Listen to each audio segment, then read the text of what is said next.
ભાવનગરના વલ્લભીપુર તાલુકાનું પછેગામ આજે ભક્તિના રંગે રંગાયું છે। નીજ મંદિર પ્રવેશ ઉત્સવના પાવન અવસરે આજથી પછેગામમાં ભવ્ય શ્રીમદ ભાગવત સપ્તાહનો મંગલ પ્રારંભ થયો છે। પૂજ્ય ભાઈ શ્રી રમેશભાઈ ઓઝાના મુખેથી વહેતી કથા ગંગાનો લાભ લેવા માટે પ્રથમ દિવસે જ અંદાજે 80,000થી વધુ ભાવિકો ઉમટી પડ્યા હતા। મુરલીધર દાદાની આરાધનાના આ પર્વમાં સાંસદ શક્તિસિંહ ગોહિલે પણ ખાસ હાજરી આપી હતી અને દાદાના આશીર્વાદ લીધા હતા।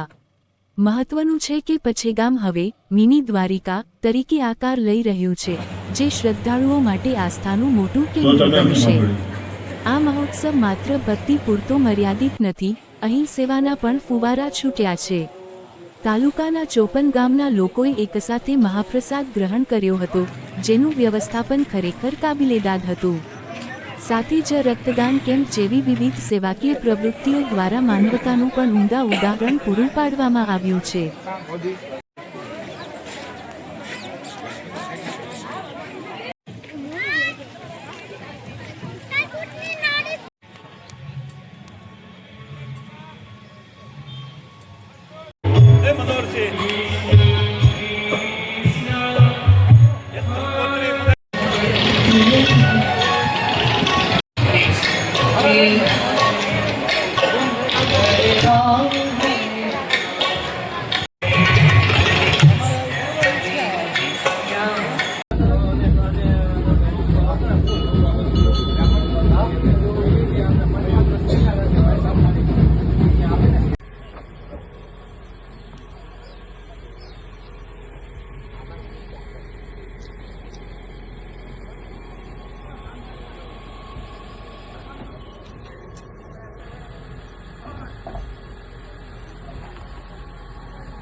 માત્ર યજમાન પરિવારના જે 4-5 લોકો છે એ જ આવશે, બાકી બધા નીચે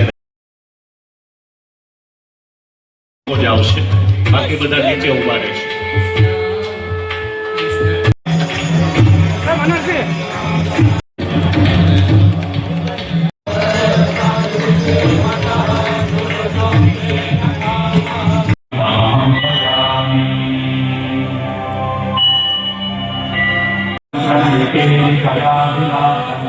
श्यामं दिवंगनयुतं यशप्रकाशं गोविन्दमादिपुरुषं तमहं भजामि।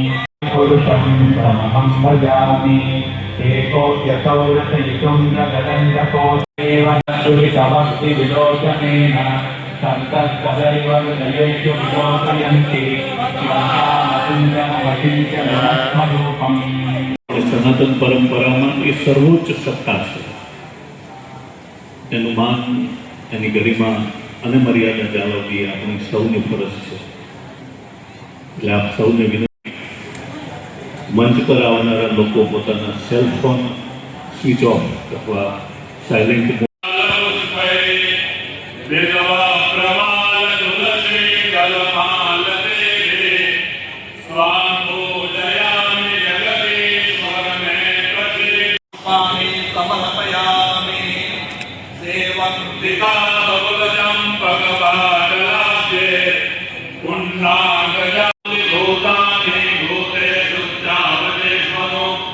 प्रविष्टान्य प्रविष्टानि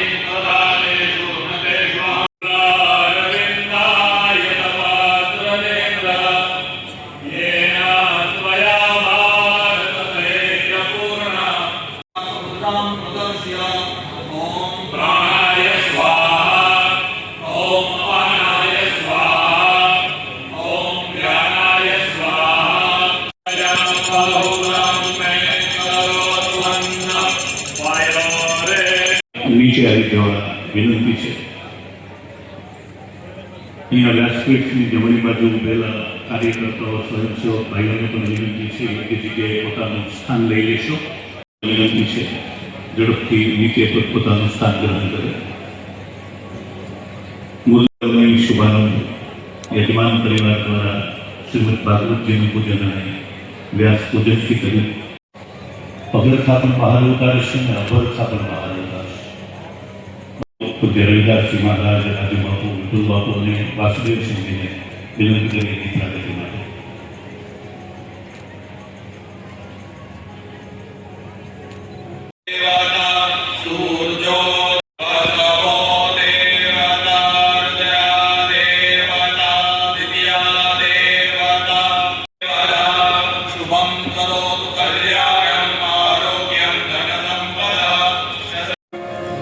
कृष्ण कृष्ण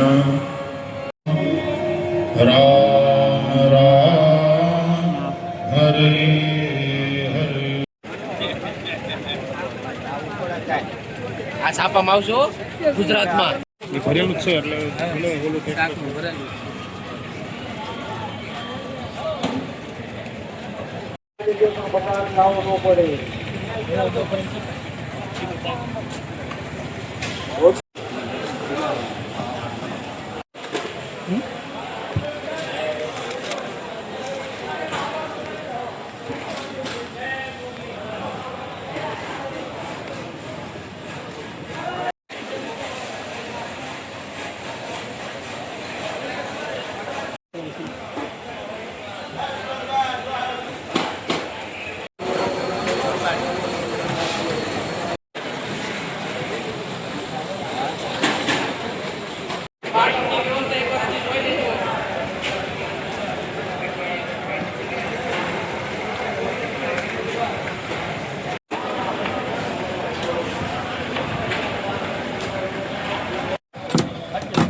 ખાઈ નાખો ને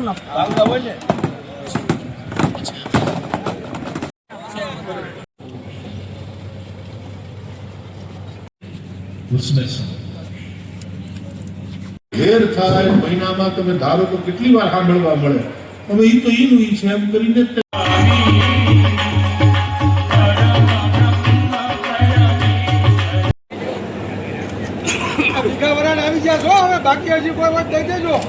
વિરુદ્ધ નથી આપ્યું. એને આંગણે ઉત્સવ અને સાથે સાથે આધુનિક સુખદેવ સ્વરૂપ વર્તમાન સમયના તત્વચિંતક મનીષી પૂજ્ય ભાઈશ્રીના શ્રી મુખેથી શ્રીમદ ભાગવતનું રસપાન. પૂજ્ય ભાઈશ્રી એટલે વ્યાસ ભગવાનની વિદ્વતા, સુખદેવજીની પવિત્રતા અને વિવેકાનંદજીની તેજસ્વીતાનો ત્રિવેણી સંગમ એટલે પૂજ્ય ભાઈશ્રી. એમના શ્રી મુખેથી જ્યારે આપણે આ એક ભાગવત કથાનું રસપાન કરીશું ત્યારે માત્ર પચ્છેગામ જ નહીં, સમગ્ર ગોહિલવાડમાં એક દિવ્ય ચેતના પ્રસરી જઈશે. ખૂબ આનંદ, ખૂબ ઉત્સવ છે. પચ્છેગામમાં કેટલા મંદિરો છે. પચ્છેગામની ધરતીમાં કંઈક એવું આકર્ષણ છે, કંઈક દૈવી તત્વ છે. ચારે તરફ મંદિરો છે અને એ મંદિરમાં આપ સૌની ભાવના. અને બીજું આપ સૌને કહેતા મને આનંદ થાય, અહીંયા આયોજકોએ કીધું અહીંયા વીઆઈપી માત્ર મુરલીધર દાદા છે, બાકી બધા સેવકો છે. વીઆઈપી એક જ છે, મુરલીધર દાદા. વાહ! આ ભાવ અને ભાવ જ હંમેશા અગત્યનો હોય છે. વિશેષ કંઈ નથી કહેવું. આવો પૂજ્ય ભાઈશ્રીના શ્રી ચરણોમાં વંદન સાથે વિનંતી કરીએ. એ પહેલા 3 વાર આપણે મુરલીધર મહારાજ કી 70-80 લોકો જય બોલ્યા, એ બધાનો આભાર. બોલીએ મુરલીધર મહારાજ કી, બોલીએ મુરલીધર મહારાજ કી જય શ્રી કૃષ્ણ, જય સિયારામ, હરિઓમ. શક્તિજી, આજે તમે પચ્છેગામ આવ્યા છો, કથાનું શ્રવણ કર્યું છે, શું કહેશો? ખૂબ જ પવિત્ર અને જેના સાથે એક વાત જોડાયેલી છે કે ભગવાન શ્રી કૃષ્ણે ખુદ પોતાના મુખમાંથી જે મૂર્તિનું પ્રાગટ્ય કરીને અર્જુનને આપી હતી એ મૂર્તિ પચ્છેગામમાં બિરાજમાન છે. હું અભિનંદન આપીશ કે તમામ આયોજકોએ ખૂબ જ બધાનું સંકલન કરીને એક અદ્ભુત વ્યવસ્થા ઊભી કરી છે.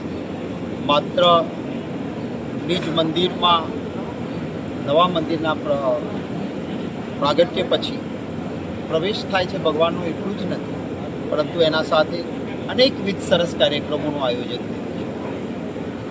ખૂબ જ વિદ્વાન વક્તા પૂજ્ય શ્રી રમેશભાઈ ઓઝા ભાઈશ્રીની ભાગવત કથાનું પણ આયોજન થયું છે. તપસ્વી સંત પૂજ્ય શ્રી લાલબાપુ પોતે અહીં પધારવાના છે 26 તારીખે, અને એઓના સાનિધ્યમાં વ્યસન મુક્તિનું કામ પણ, અને પૂજ્ય બાપુએ વ્યસન જે છોડે એને પોતાની સાધનામાંથી પુણ્ય આપવાનું પણ કહ્યું છે. ત્યારે વ્યસન મુક્તિ એ ખૂબ અદ્ભુત કામ, એના સાથોસાથ યજ્ઞનું આયોજન પણ અહીંયા આગળ થયું છે. માત્ર પછેગામ કે ગોહિલ સમાજ પૂરતું નહીં, તમામ વર્ગ ધર્મ જ્ઞાતિના ભાઈઓનું સંકલન કરીને કોઈ પણ જાતના ભેદભાવ વગર બધાને સાથે રાખીને જેમ મધુર મધ એ જુદી જુદી અનેક મધમાખીઓ એકત્રિત થાય છે ત્યારે પ્રાપ્ત થાય છે, એમ મુરલીધર દાદાના આશીર્વાદથી અનેક લોકો, અનેક જાતિ, અનેક વર્ગ, અનેક ધર્મના બધાએ સાથે મળીને એક એવું સર્જન અહીંયા કર્યું છે કે જ્યાં મધુરતા જ મધુરતા જોવા મળે છે. મુરલીધર દાદાના ચરણોમાં પ્રાર્થના કરું છું કે દાદાના આશીર્વાદ સૌને પ્રાપ્ત થયા કરે. ભાગવતજીની કથાનું પાન થાય છે. સત્યનો આધાર પહેલા શ્લોકથી શરૂ થઈને ભાગવતજીમાં એ કરવાયું છે, એનું પાલન થાય. અને ભાગવતજી તો એ છે કે જે ના 700 શ્લોકોનું સંકલન ગીતાજી દ્વારા કોઈ પણ પ્રકારનું દુઃખ કે વિષાદ આવે ત્યારે એક મોટો આધાર પણ ગીતાજી બનતા હોય છે. મારા પરિવારમાં પણ સમર્થનમાં હું કહીશ કે ભાગવતજી ગીતાજી મોટો યોગ રહે અને સૌના ઉપર ભગવાનની કૃપા રહે અને મુશ્કેલીના સમયમાં ઈશ્વરના આશીર્વાદ અને ભાગવતજીનું જ્ઞાન, ગીતાજીનો આધાર સૌને સહાયક બને.